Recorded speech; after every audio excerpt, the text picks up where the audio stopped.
È stata schiaffeggiata da lei e da un'altra ragazza, tenuta la bocca chiusa, umiliata, la cosa più brutta, umiliata davanti a 30-40 coetanei. Le parole del papà di una delle ragazzine brutalmente aggredite sabato nel parcheggio del centro commerciale Ipercity di Albignasego dal branco di baby bulle. La figlia è ancora terrorizzata, fa fatica a dormire di notte. Da mesi viveva in costante tensione per colpa di questa banda di coetanee che la minacciavano chiedendo soldi. Un'escalation di minacce e ritorsioni. Sono arrivata al punto 2 o 3 settimane fa che non ce l'hanno fatta più perché o pagavano, anche bloccandole sui vari social e non frequentando più le zone dove sapevano di trovare queste ragazze, e hanno deciso di raccontarlo ai genitori, a che siamo andati a fare la denuncia ai carabinieri per estorsione. Dopo aver saputo della denuncia, la banda di baby bulle è passata all'attacco. Hanno fatto un'imboscata, un vero e proprio agguato. Praticamente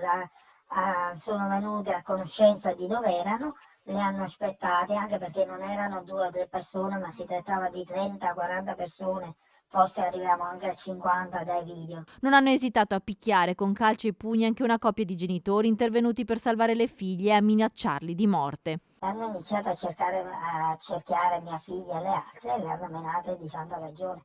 Nel momento in cui una di loro è riuscita a liberarsi e a chiamare i genitori, questi sono accorsi ed è stata la salvezza perché poteva finire molto molto male, in quanto una di queste addirittura ha minacciato la mamma della ragazza intervenuta, una volta che gli ha dato la sberla e gli ha sputato in faccia e ha detto guarda che io ho un coltello, so dove abiti e ti vengo pure ad uccidere. Parole fortissime, una frase su tutti che ha spinto i genitori a lanciare un messaggio importante ai ragazzi. È proprio da criminali, chi denuncia paga, ricordatevi che chi denuncia paga. Noi abbiamo alzato appunto